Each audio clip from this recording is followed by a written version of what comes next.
Welcome, everyone, and thank you so much for joining us today for this very important topic.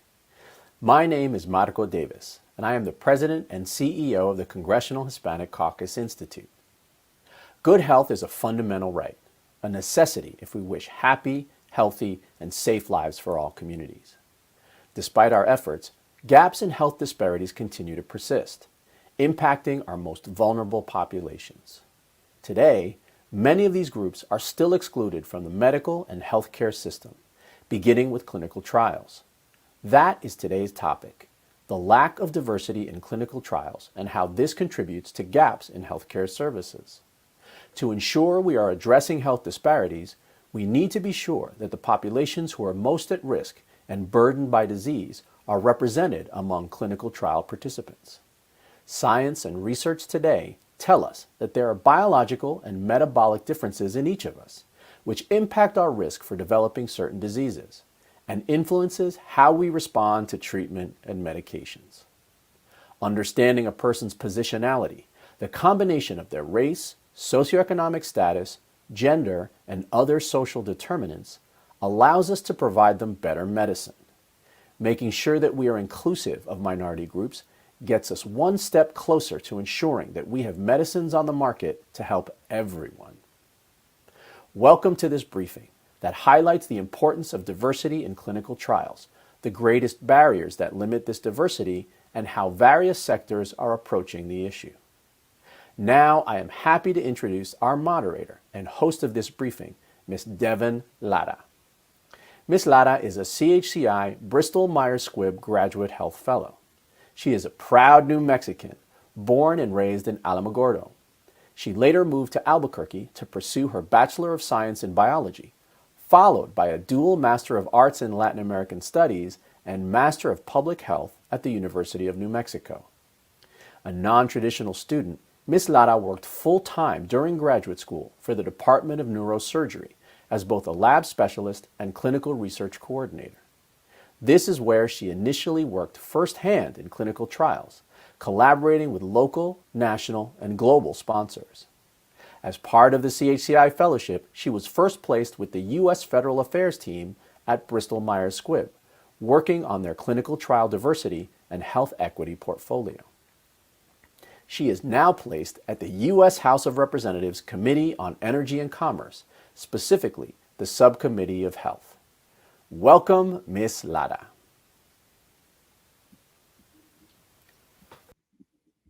Thank you so very much, Marco, for that kind introduction. Thank you and all of CHCI for your commitment to our communities and all the work you and your team do for us. Good afternoon, everyone, and thank you for being here. My name is Devon Lara, pronouns she, her, ella, and I am the 2020 CHCI Bristol Myers Squibb Graduate Health Fellow. It is my honor to welcome you to the 2021 Congressional Hispanic Caucus Institute Policy Briefing Series. Today's session is titled The Future of Medicine, Health Equity in Clinical Trials. I'm excited to be here with you all to moderate a very important and relevant discussion, alongside some amazing panelists who bring with them various perspectives and backgrounds regarding clinical trials. As Marco pointed out, this is an issue that impacts us not only on a federal level throughout the United States, but globally. Clinical trials are critical components in healthcare. They help in improving the lives of millions of people. Before pharmaceutical medications are approved for the market, the Food and Drug Administration, or the FDA, reviews evidence from clinical trials to ensure that these medicines are safe and effective for public use. Unfortunately, there is an issue in the lack of representation in clinical trials. The government acknowledged the importance of this issue a while ago. They introduced and passed the National Institutes of Health, or the NIH Revitalization Act of 1993. This required NIH-funded researchers to enroll more women and ethnic and racial minorities in their clinical trials. According to the most recent U.S. Census data, Latinos make up 18.5% and African Americans 13.4% of the overall U.S. population. For comparison, Latinos make up only 1% and African Americans only 5% of clinical trial participants. Still, we need to be sure that clinical trials are designed based upon the prevalence of the population of the condition being studied. When people are underrepresented in clinical trials, the medical knowledge gained from the research is less applicable to certain populations. We must acknowledge that social determinants of health and genetic predispositions are critical in healthcare in order to deliver the best healthcare possible. For example, cancer is the second most common cause of death in the United States. And of the 1.7 million cancer cases diagnosed in 2019, over 600,000 of those people died. More specifically, cancer disparities disproportionately burden racial and ethnic minorities. The African American community has a 22% higher death rate than all major racial and ethnic groups. In the Latino community, cancer is the leading cause of death, accounting for almost a quarter of these deaths. Although these examples emphasize the exclusion among racial and ethnic minority groups, I want to highlight the range of diversity we need in clinical trials.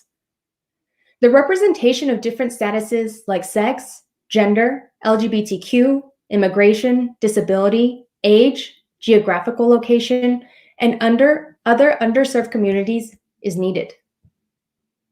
In summary, if the medicines that are put on the market to address specific diseases that disproportionately impact certain populations were not representative in clinical trials in the first place, then these medicines will not work for those who most need it. This will only continue to widen gaps in health disparities. The reasons for lack of diversity in clinical trials are many. Some stem from structural and recruitment barriers, while some are due to mistrust of the system. Building trust within the medical system with various diverse communities is one of the most necessary steps. Other barriers include the lack of insurance and accessibility, eligibility criteria, and lack of workforce diversity. Today, our panelists will discuss the work they are doing to address these barriers. They also bring their experience and knowledge in understanding how this issue around the lack of clinical trial diversity translates to the greater health issue of health inequities, and how various sectors can work together to tackle this issue. Thank you for each of my panelists for being here with me today. Before I introduce them, I'd like to review some ground rules to ensure our brief goes smoothly. Please remain muted, even when not speaking, to prevent echo and background noise. Near the end of our briefing, we will answer any audience questions. Any audience members, feel free to submit your questions in the chat box feature. And now, I'd like to welcome and introduce my panelists to give some opening remarks. My first panelist is Omar Ichagoyen. Omar is a patient recruitment specialist for the National Institutes of Health Clinical Center in Maryland. Omar immigrated from El Salvador and holds a bachelor's degree in finance and a master's of science. He brings over 30 years of experience working with minorities in the areas of public health and clinical trials. He has participated on multiple outreach projects on health conditions and risk factors that significantly affect the Latino community. Welcome, Omar. It's an honor to have you with us. Thank you, Devon. Thank you, and I am honored to be part of this panel today. And as Devon said, I work for the NIH Office of Patient Recruitment, and I'll be there in that office for almost 12 years. And in my capacity as a recruiter, one of my tasks is to create bridges with our Latino community. And we have many places that we go and provide some information in Spanish and how to participate in clinical studies. As Devon was saying, the barriers are a lot, and my job is to tackle those barriers and to try to bring more Latinos to participate in clinical studies. We know that when we participate in clinical studies, we are going to be part of a great discoveries that is going to influence our communities. Thank you, Devon, for this time. And if you have any other questions for me, I'll be happy to answer those questions. Sure. We'll move into the in the question dialogue in a little bit, but thank you for sharing all that. I love the part of you mentioning your role as building bridges, especially within the Latino community. So thank you for that. My next panelist is Lorena Curry. Born and raised in Mexico, Lorena is the Director of Clinical Trial Diversity Strategy at Bristol Myers Squibb. After more than 10 years in commercial roles in the industry, she decided to pursue a career with a stronger impact and benefit for patients and underserved populations. She holds a Bachelor's of Arts in International Business and a Master's in Strategic Management and Human Capital. Welcome, Lorena. We're grateful to have you. Thank you, Devon. I am honored to be here sharing with you and my fellow panelists, and I am looking for a very engaging discussion. As you said, this is a cause very close and dear to my heart as a Mexican, as a patient as well. So I'm looking forward to a very good discussion today. Thank you. Thank you, Lorena. And my final panelist is Melissa Leitner. Melissa is the current Director of Public Policy and Government Affairs at the Society for Women's Health Research in Washington, D.C. She is a licensed clinical psychologist and holds a Master's of Public Health. She brings with her previous Senate experience where she covered matters related to the Centers for Medicare and Medicaid Service, the FDA, and prescription drugs. Her research has included behavioral management of chronic health diseases in rural populations. Clinically, her work targets low-income populations facing acute and chronic medical conditions. Welcome, Melissa. We're excited to learn from your work and experiences. Thank you, Devon, and thank you to CHCI for having me here today. As Devon mentioned, I work at the Society for Women's Health Research. I'm our Director of Public Policy and Government Affairs, and we work to look at biological sex differences in disease and how to improve women's health throughout the lifespan. We try to bring attention to diseases or healthcare conditions that disproportionately impact or affect women.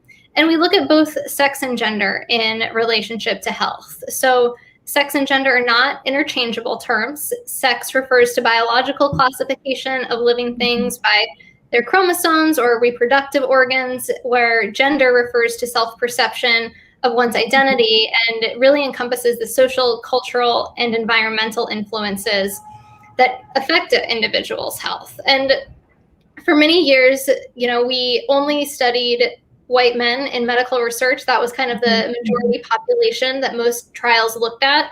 And from a women's health perspective, we really didn't understand the need to incorporate women into trials because of the biological sex differences and the gender differences and the importance those had on health outcomes. So that's what I work on here at SWHR. We focus on making sure women are included in clinical trials, included across the lifespan, not just in their reproductive years, but both before pregnancy, if a woman chooses to have a child, and into, post-menopause as well. We focus on making sure women of diverse backgrounds with regards to race and ethnicity, disability status, age, geographic location are included in clinical trials. And we also work to ensure pregnant people are included in clinical trials, as they often face issues that exclude them from research. So happy to take questions on any of those issues today, and I'm similarly looking forward to a really fantastic panel.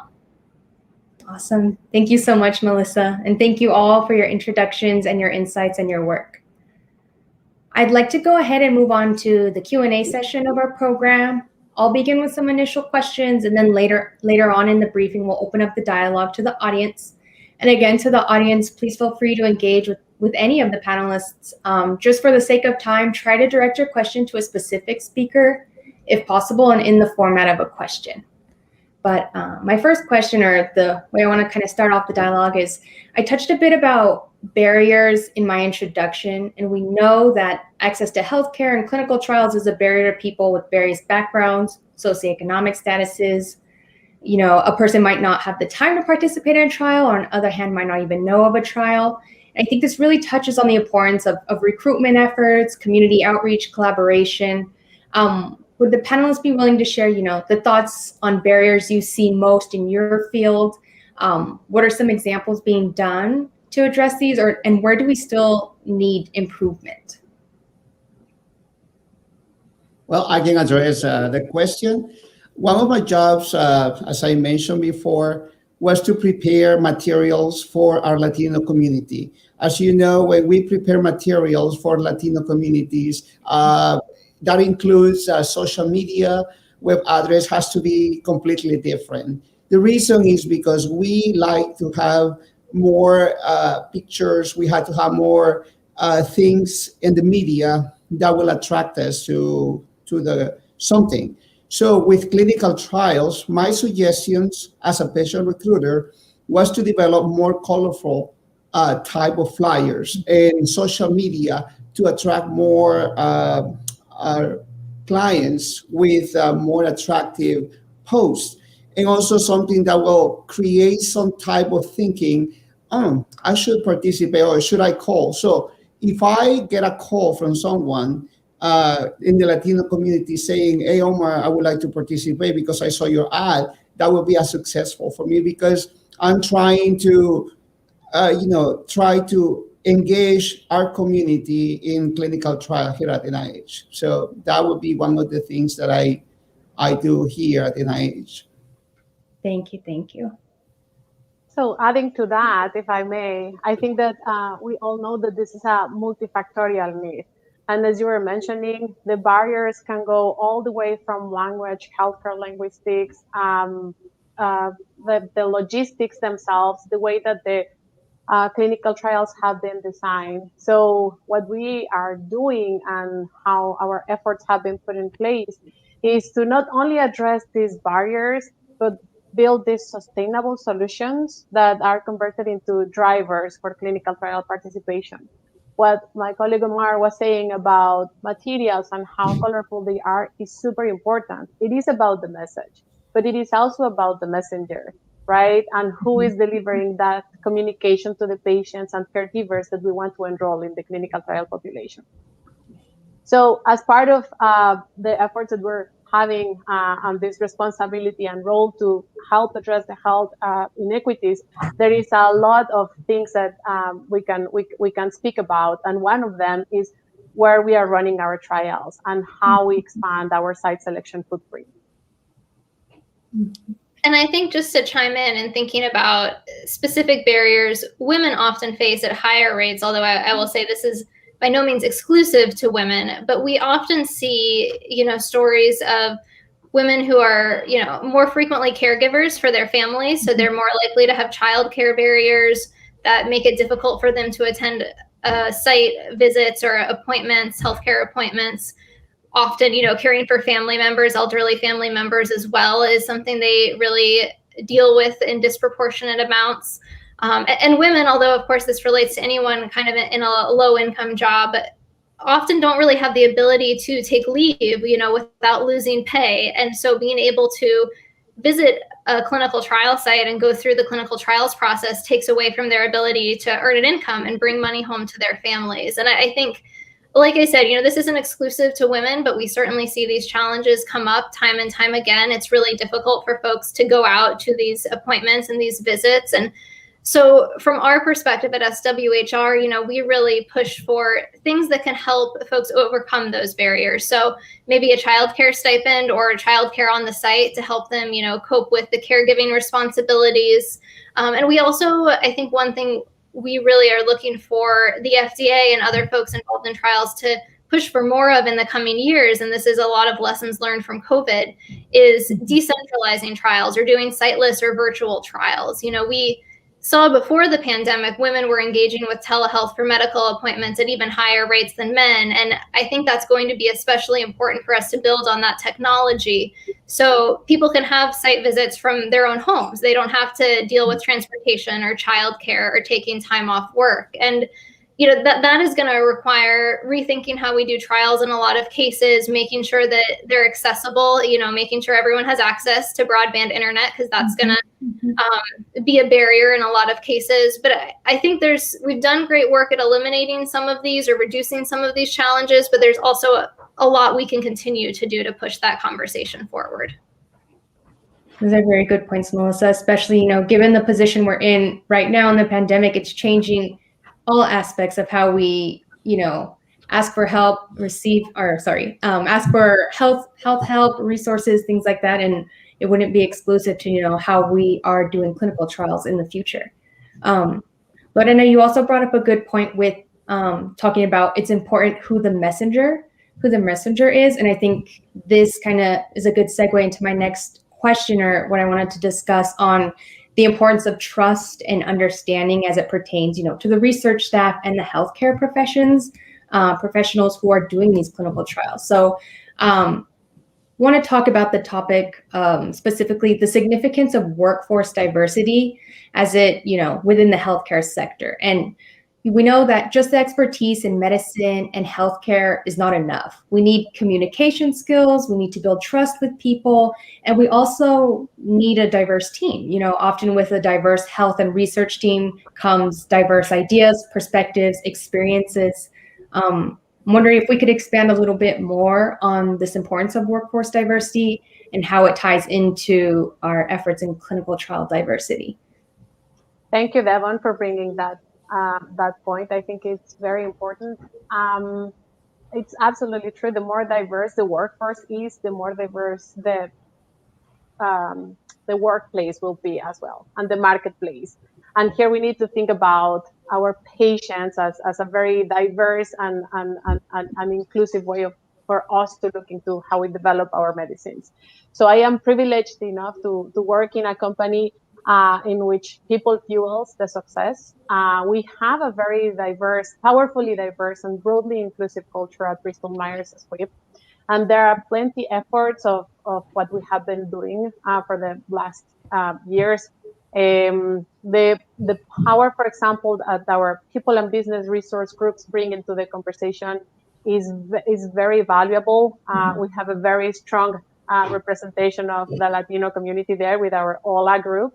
And that is just one of the mere examples. But at the same time, we're assuring that our study teams are representatives, and that we have every voice included, that we're assuring that every voice is heard, that we value every voice and idea, and that we have a skill set of diverse experiences as a group. Because it's not only about the color, the race, the ethnicity, the gender, or the sexual gender orientation of our workplace. It's the combination of how inclusive we are on listening all these voices. And that you can see within our offices, in the field, and that's what we have been also pursuing. That happens as well in the sites that we run our trials. Awesome. Thank you.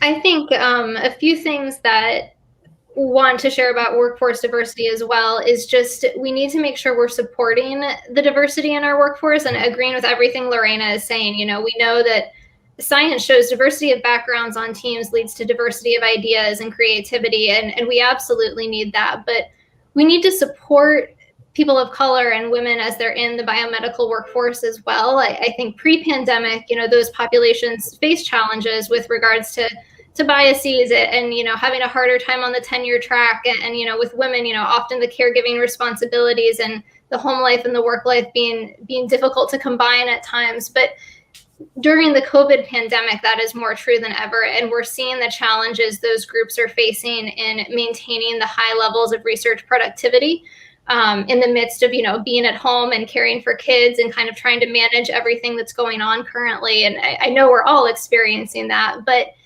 we need to make sure we're supporting individuals of diverse backgrounds who are on these career paths so that they can succeed. I think it's not just a matter of getting them into the workforce, but making sure we're supporting them as they are entering and continuing to persist in the workforce. So it's not just one simple fix, but it's an ongoing discussion that needs to be had.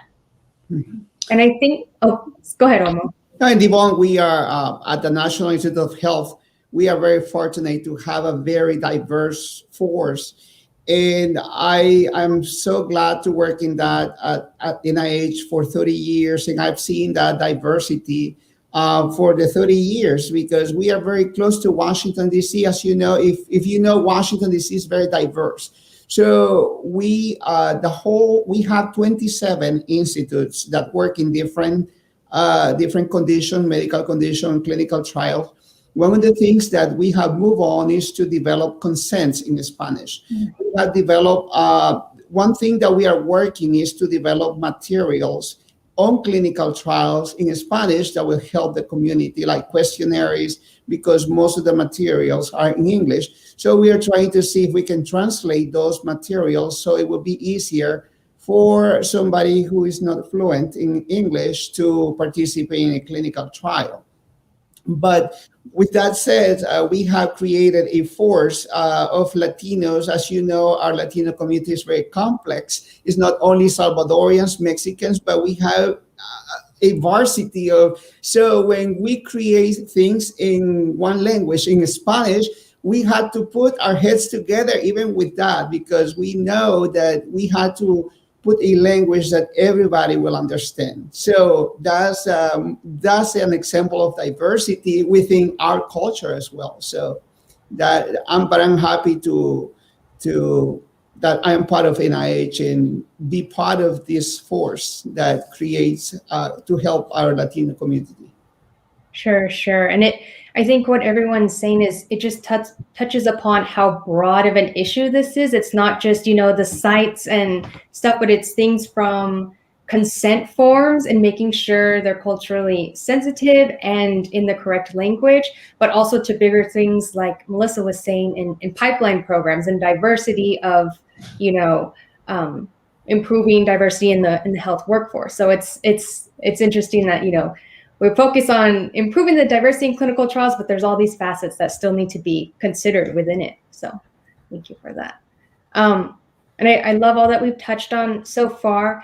I also want to discuss a bit about the role of diversity, like race and sex. Melissa touched on this a little in her introduction as it pertains to genetic predisposition and metabolic predictors.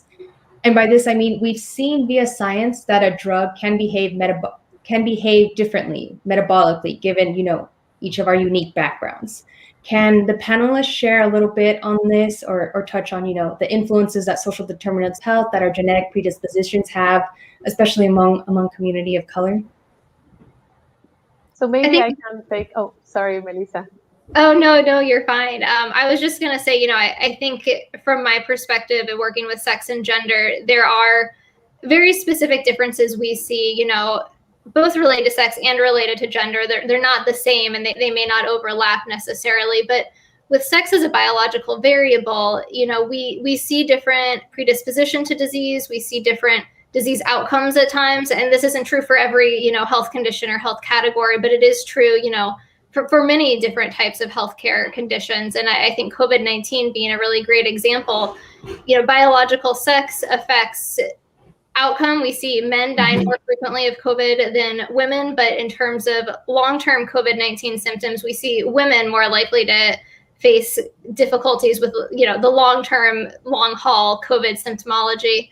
And so I think those are very specific things we need to keep in mind. And that's why, sex as a biological variable is important. But then gender brings with it its own risk factors, behavioral factors that influence, risk for disease and progression of disease. So I think you had mentioned sex and gender, Devon, specifically. So I think those are some of the things we think about. And that's why it's really important to make sure we're considering both of those, as well as many of the other different factors related to diversity that the other folks have brought up today. And adding to that, I think it's important to also acknowledge that we all want healthcare to work for all, and all is not only referring to gender, sex, race, ethnicity. We need to consider sexual and gender orientation, veteran status, people with disabilities, religion, because all of these affect or impact the way that the journey of a patient goes through a clinical trial. However, we need to be conscious that our approach should, at this point, start on gender, race, and ethnicity, because that is what we can see. That is what we can prove and what we can read in everything that is coming in our clinical trials. So it is important to focus on this, to focus, as Melissa was saying, on sex, gender, race, and ethnicity, but do not overlook that all the needs that all the other underrepresented groups have in this journey.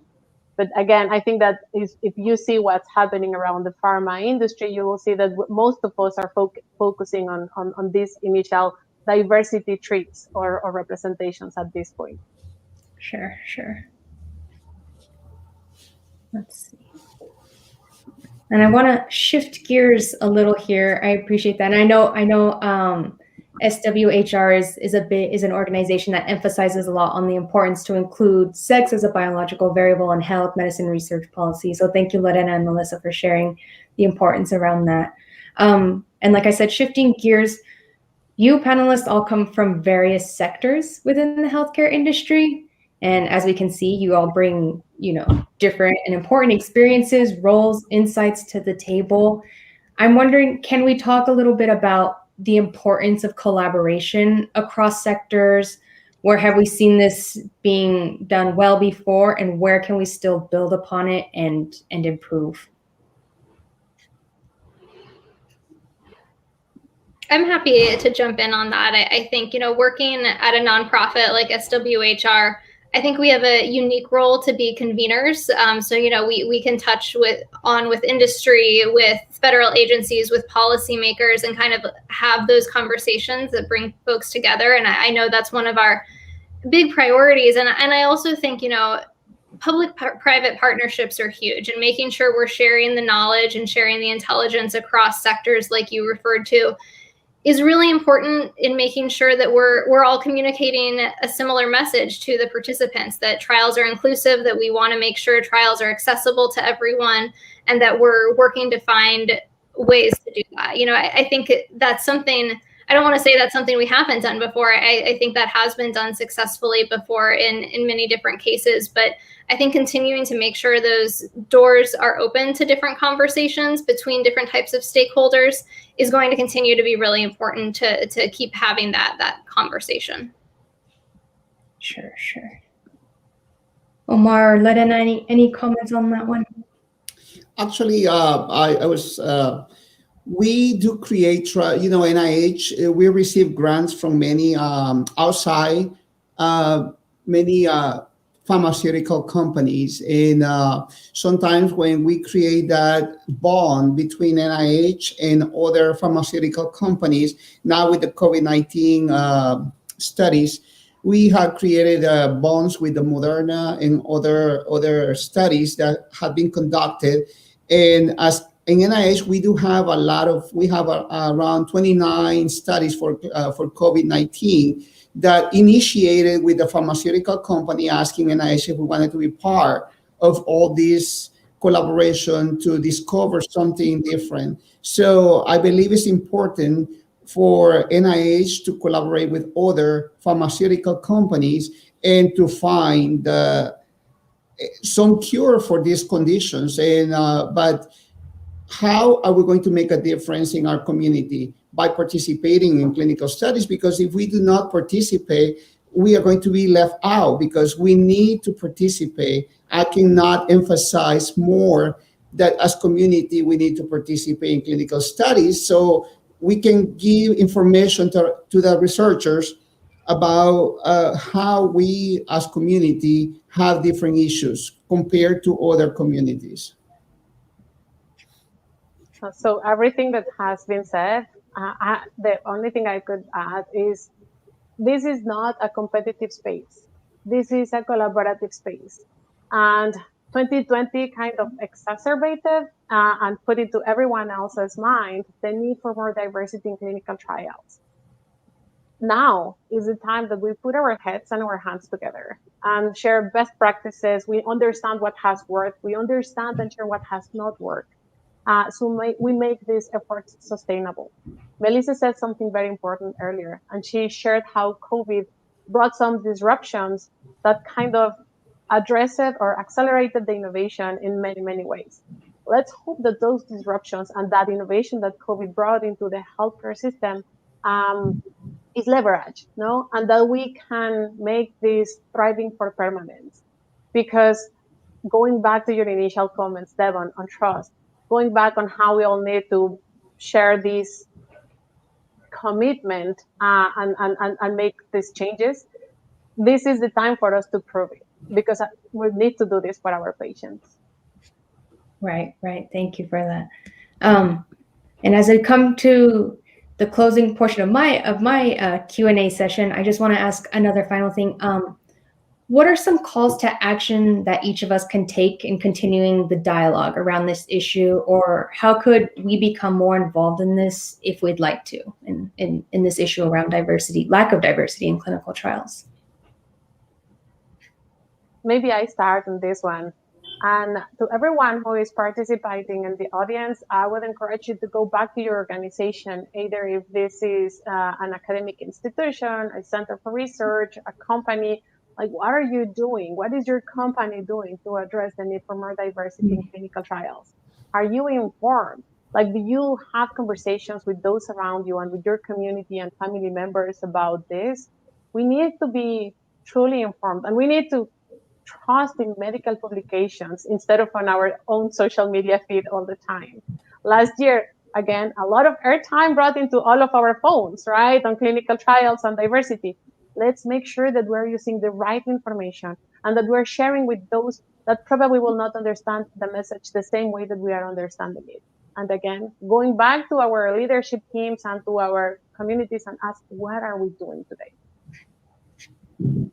I think I would agree with everything, Lorena was saying. If you're in a workforce company or organization that has a role in this, use your voice and speak out. I think, even taking it to a slightly smaller level, we can participate in clinical trials. I feel like we so often have these conversations about how can we encourage diversity. Participate in clinical trials, especially if you're a member of an underrepresented population.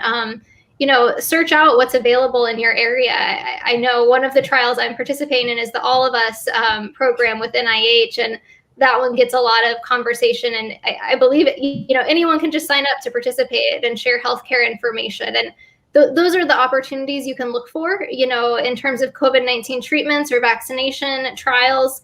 I have lots of friends who heard about those trials in their communities and joined. And I think it's even more important if you are a member of an underrepresented population who feels comfortable, having that conversation, really setting the precedent for folks around you, and then sharing that that's what you're doing and that it was a good experience and that you felt safe and, supported in that process. And then also just paying attention to the conversations in the media, in Congress. If you're someone who interacts with policymakers and you see bills going through Congress or policies at the NIH, being supportive of those in ways that you can be personally and professionally. But I think in a lot of ways, the best thing you can do is kind of be a role model, especially if you feel comfortable, playing that role.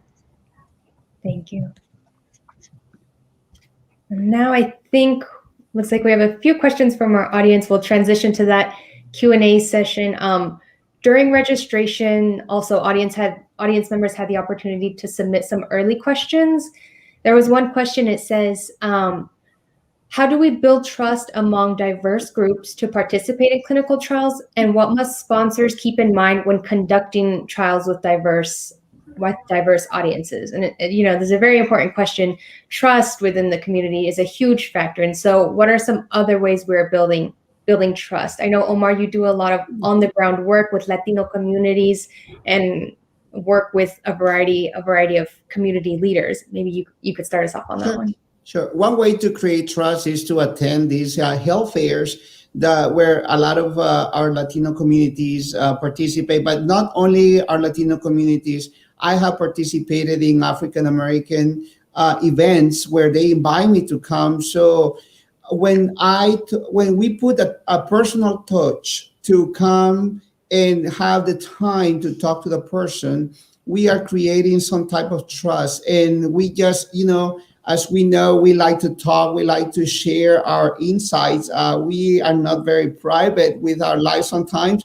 And as you can associate to that, when we know each other, we start talking about other things, and that is creating some trust. So when after we create some type of trust, then I jump in and I say, do you know that we have a clinical study?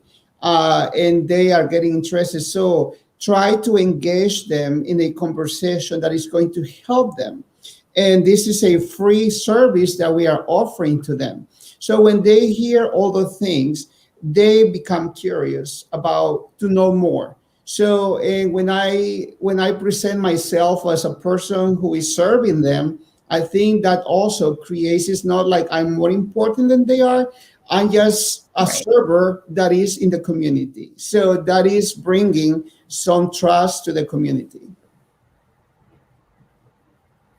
Can I add something, Devon, to this? Yes, please, Lorena or Melissa, jump in if you have anything, and maybe even touch upon like collaborations or outreach that BMS does in terms of this topic too. Yeah, and that's kind of one of the examples that I want to bring to the conversation, because Omar said it very well. It's a responsibility that we all have, but as sponsors, we are aware that we need to partner with community outreach organizations, advocacy groups, patient organizations, and others that are already there where communities need it the most.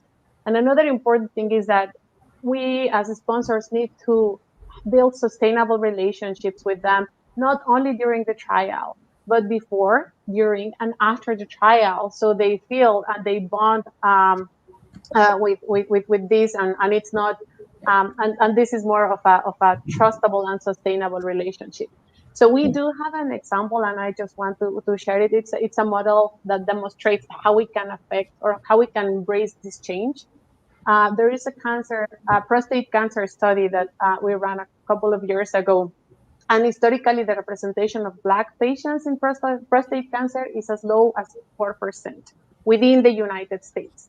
So by partnering with community outreach organizations such as Black Health Matters or FEN, who focuses on Black patients and have the opportunity to go where they are, like fraternities, universities, with a faith-based approach, they go to churches, barbershops. They brought the message around prostate health and clinical trials to these communities and build this sustainable trust and bonded with them. So the enrollment increased up to 17%. So that looks great, and that's something we will continue to pursuing, because prostate cancer affects Black patients 60% higher than white patients. That's why it is so important for us to make sure that we are addressing it with an epidemiology lens, right? And we understand that this is not just a moral imperative, but also a scientific imperative for all of us. And I think the only thing I would add to that is, when I was in academia before I moved into policy, I was trained as a psychologist, and the approach that was often used in the studies that I participated in and worked on was one called community-based participatory research. And I think that reflects a lot of what Omar and Lorena are saying. And the concept is, we don't just go to communities and tell them, the studies we want to run or how we want to do these trials designs, but we really work with the community to help understand what they feel like they need and what their priorities are. And so it's not just a matter of going to communities of people who come from, different backgrounds that aren't historically included in these trials, but it's having conversations, and I think Omar kind of touched on this, but having a long-term conversation, like Lorena said, supporting them before, during, and after the trial. It's important not to just come in and say, hey, we want to study you, and then go away. It's got to be a long-term process, and it's got to take into account the needs of the communities and the participants you want to reach. It has to be a two-way street, I think. Sure. The importance of this long-term investment, as someone put in the comments, to build this trust. It's not just this immediate fix, but as we continue to put out these efforts. So, Devon, the other thing that we look into is to whom our communities are listened to. A few years ago, I had a meeting with many pastors from churches in the area, and the pastors. Everybody told me, are you going to preach to them? I say, no, I'm just going to talk to them about clinical studies and how they can transmit that information to their congregants. And that was very effective, because the congregants listen to their pastors, listen to the priests, listen to their, so in the family, let me give you an example. In the family, if I see that they listen more to my wife than me, I will tell my wife, tell my kids this. So they will listen to her. So that is one of the things that we look into, that who are they listening to? Mm-hmm. We are trusting them. So, and we try to influence those people first so they can help us to influence the other people. Thank you for that.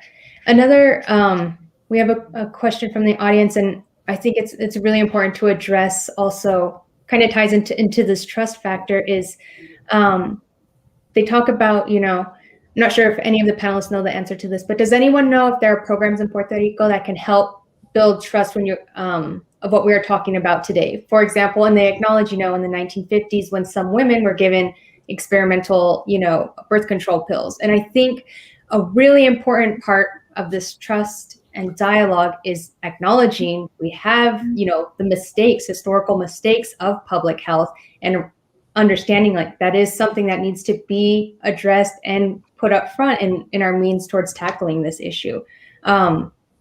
Any thoughts on that? One of the things that we develop when we are explaining consents to the participants is to be sure that they understand the consents.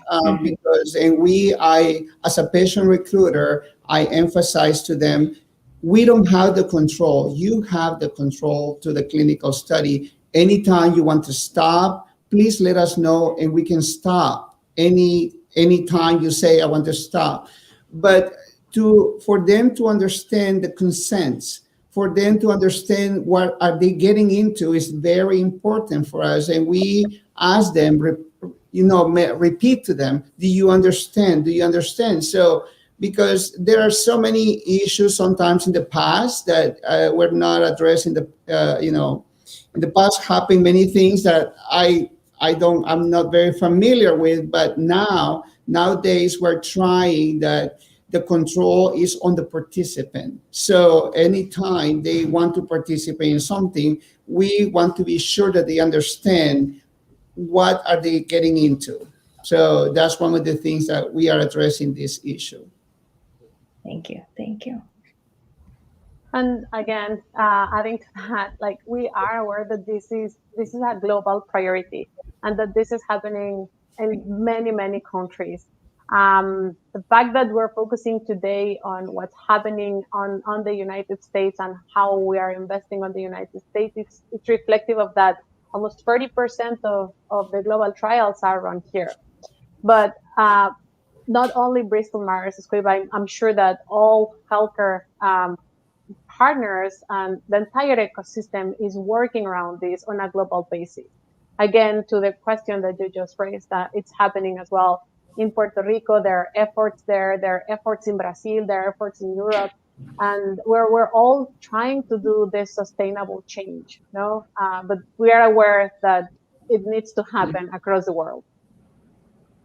And I apologize to the viewer who asked that question. I don't know specific programs in Puerto Rico, but I appreciate her bringing that to our attention, because that wasn't a specific story I've heard, but there's hundreds or thousands of stories like that. And I say it not to trivialize what happened to those participants in that study, because it's horrifying, but to emphasize how frequently that has occurred in our history and how recently. 1950 was not that long ago, and I think it really underscores why this trust is so pervasive, or this trust issue is so pervasive, and how far and how difficult it's going to be to overcome it, and just the amount of effort we all really need to make sure we're putting in to continue to have those conversations. And I'm definitely going to look up that specific history in Puerto Rico to learn more about it, because as related to women's health, I think these are the stories we need to know about if we're going to target these conversations specifically to address the concerns of people who are saying, hey, this is what happened in my community, and how do we make sure it doesn't happen again? Very, very, very good points from all of you. Another question is from the audience is, if someone is interested in participating in a clinical trial, where can they look to find more information, resources? I'd like to add on that maybe, what should they go into asking to make sure that it's like, oh, they want to do this, they're interested in the facts that they need to know. We have a powerful database. It's called clinicaltrials.gov. Clinicaltrials.gov is a very powerful database. The reason I say that is because that lists all the studies in the whole world. And let's say if you are in New Mexico and you want to participate in clinical studies in your area, so you just can filter your information, put the condition, put United States and then the state New Mexico, and only the studies in New Mexico will appear. But if you leave it open to the whole United States, it's going to list all the studies, not only at the federal level, but all the pharmaceutical companies that are running studies. And the information is there. You can call us. You can call the numbers that in the contact information, because it's supposed to give you that information. So the National Library of Medicine, which is part of NIH, is trying to put that information together. Here at NIH, in my institution, we have our private database where you can go to our own site that we only list the studies that NIH has available. But clinicaltrials.gov is a more broad type of database that you can go ahead and filter your search. Awesome. Thank you for that. Let's see. Melissa, I think I can direct this question to you. The question asks, can one of the panelists talk about other policy solutions to incentivize clinical trial diversity beyond telehealth and broadband access? Yeah, I think that is important, because we were going to need to take a variety of different routes to address this problem. Just making sure everyone has broadband or that site trials are siteless is not going to be the be all end all solution. And so I think, for participants, considering what individual barriers they may face, are they receiving a stipend for transportation or a transportation voucher? Are the trials, if they're in person, accessible? Is there childcare on site, or are they being supported in that way? If they have kids with them they need to bring, those are some of the very basic ones we focus on frequently. I think in terms of technology, what else we can do there, it's not just about virtual trials, but also how can we find data and evidence that takes into account the patient's experience in different ways and make sure we're really capturing the full patient experience. And so looking at how the FDA and how trials designers and researchers can use real world evidence or real world data that kind of follows the participants into their lives and uses medical records to kind of capture everything and not just the way you would at a one-time site visit is really important. And there's work to be done in policy there. And just trials designs, making sure that they're inclusive. I think one thing SWHR often sees is that pregnant individuals are not included in trials designs, and we need to think about how we can make sure we're not excluding certain groups, and that the inclusion and exclusion criteria kind of captures a realistic portrayal and what we want it to. And using digital health technology as well, I think is going to be an area of the future. Are there wearable devices that patients can take home to capture day-to-day data?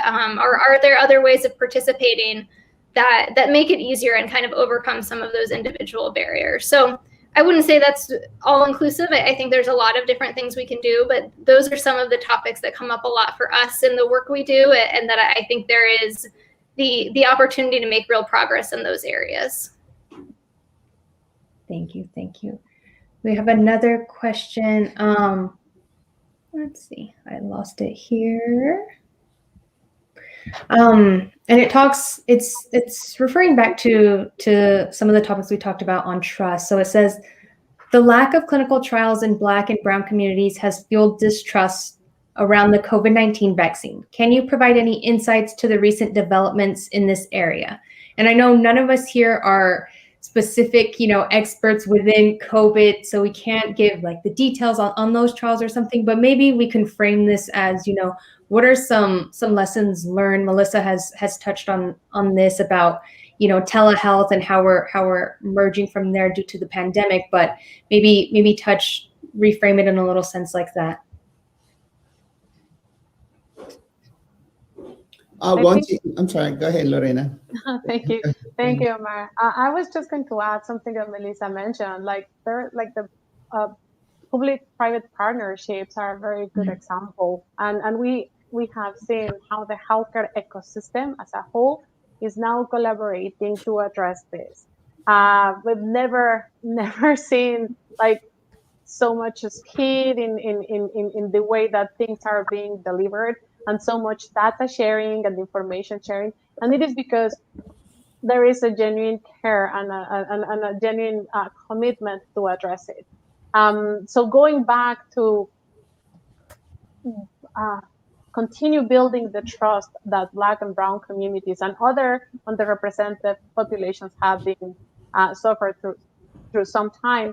We need, as I said, we need to make it sustainable, and we need to make sure that these efforts are here to stay. No, this is the new way of doing things, by being totally open and transparent and getting back with the results on what's happening, and maintaining each other informed, and being very transparent, but really with this collaborative spirit that is driving right now the solution towards this pandemic. And one of the things is that, as Devon was saying, that we are not experts on COVID-19. However, I know for a fact that we do have at NIH, we have more than 29 studies for COVID-19 that are open to the public. So the studies differ from how COVID-19 has affected your eyes, how COVID-19 has affected your lungs. So there's so many diverse trials that you can participate as a listener. You know, if you are listening, we encourage you, if you had COVID-19 and you wonder, how can I participate in a study to see if my eyes were affected? You can call us and say, can I participate in your study? We'll be happy to take your call and to walk you through what the study is doing to help you to answer many of your questions, because right now there's so many questions that people have, and just by reading so many articles on the internet, that's not going to help. It's going to help if you participate in these studies and you can have firsthand information with you. And I think in the spirit of kind of what Lorena and Omar were saying, yeah, there has been unprecedented, I think, communication across industries and across organizations in light of the pandemic, which is fantastic. And, you know, something I think we all wish there had been more attention on these issues, you know, before COVID-19 happened. But this pandemic, you know, even once we maybe reach herd immunity and we have levels of folks vaccinated, so the spread really is reduced and we kind of return to a normal life, whatever that looks like post-COVID, there's going to be impacts of the pandemic for years and years to come. So this is going to be a conversation that needs to continue even once the acuteness of the emergency passes and we're not feeling that kind of constant stress on a daily basis. You know, the long-term effects are going to be important, and there's going to be continuing research. And so I do hope that the conversations that have been sparked and the collaboration that is occurring, you know, continues to happen well into the future, and we don't just let this topic drop once it's maybe of less immediate day-to-day urgency. Perfect. And then I think we have time maybe for one more Q&A from the audience, and then we'll start to wrap up our session. But one question reads, let's see. My agency was approached by a company that performs recruiting for clinical trials.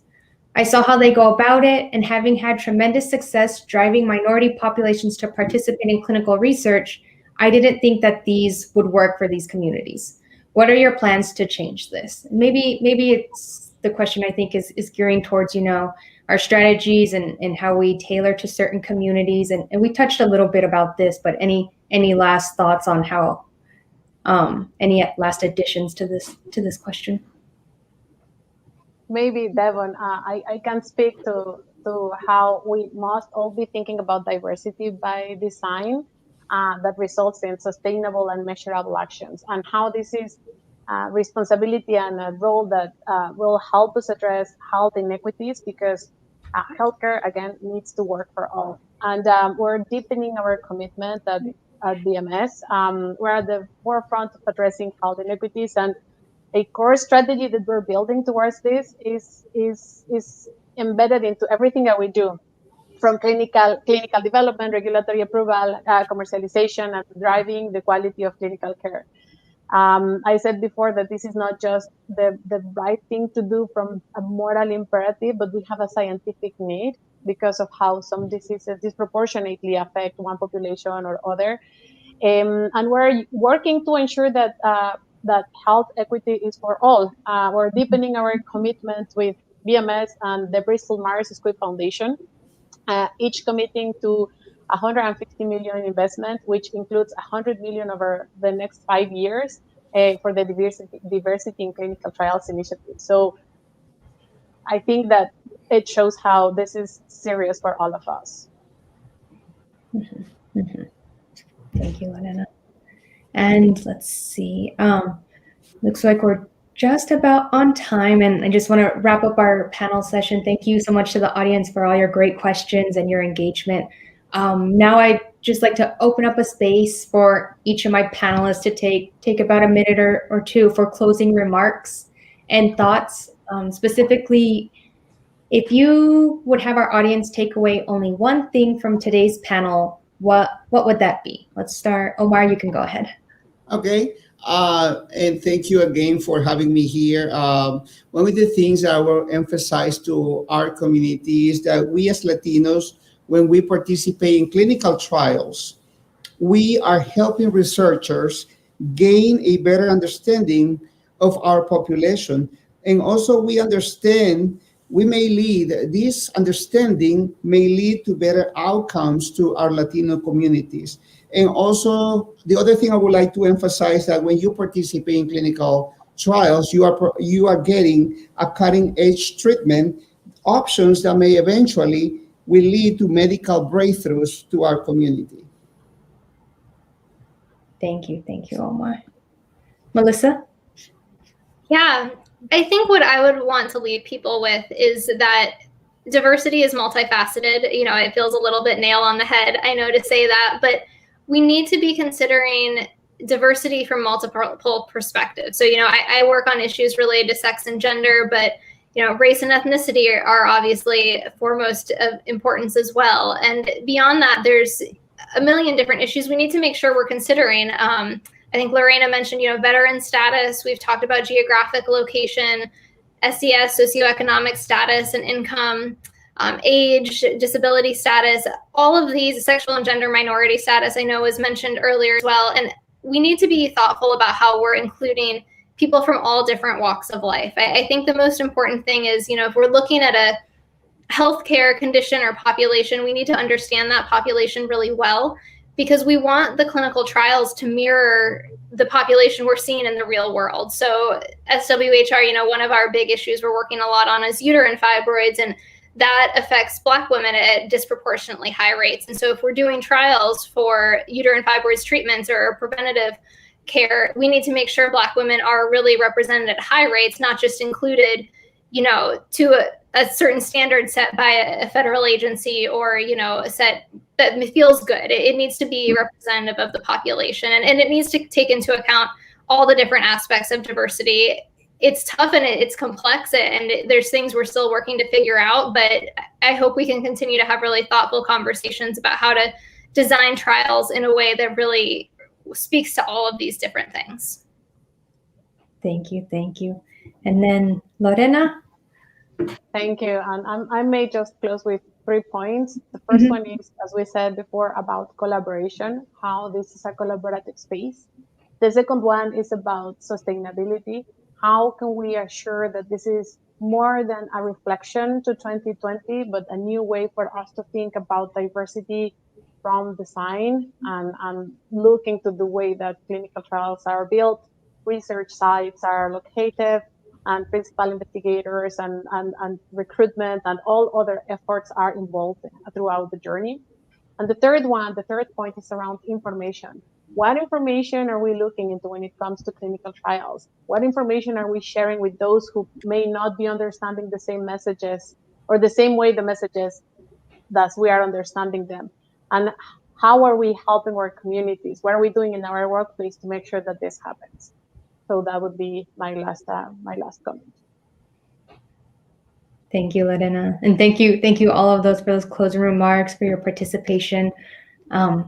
As we conclude our panel, I'd again just like to thank everyone in attendance. Your questions, they were great. Thank you to each of my panelists, Omar, Melissa, Lorena. Thank you so much for being present with us today, for sharing your experience and knowledge and helping me with my briefing. Although we have made progress, we still have much more to do. The lack of diversity in clinical trials continues to persist. With diseases impacting certain communities more than others, we need to be sure that these medicines we are developing to treat these diseases are studied in these respective populations. But we also need to acknowledge our historical mistakes. It is our duty to ensure the safety among minority groups who were historically mistreated by public health. We must rebuild trust through ethical and culturally sensitive outreach and research. Strengthening and rebuilding our healthcare system is an enormous task, but it is of the utmost importance in ensuring health equity. How can we push for addressing health disparities when the medicines we are developing are not representative of the populations who are disproportionately burdened in the first place? Active support and collaboration from regulatory agencies and sectors across the board is required to guarantee the diversity we need in clinical trials. As we all leave here today, remember, diversity and inclusion is not a formality of initiatives. It is part of ensuring equitable healthcare that results in people being able to live happy and healthy lives. If the role of clinical trials is to ensure safety and efficacy for patients, exclusion of some communities cannot be ignored. Clinical trials advance medicine, and everyone needs to be part of this advancement. Thank you, everyone. That wraps up our briefing for today. I'd like to take a few moments to thank my parents, my family, friends for their support. I couldn't have done all of this without you. To my panelists again for your great work. And thank you everyone for tuning in to this event. Take care. Bye.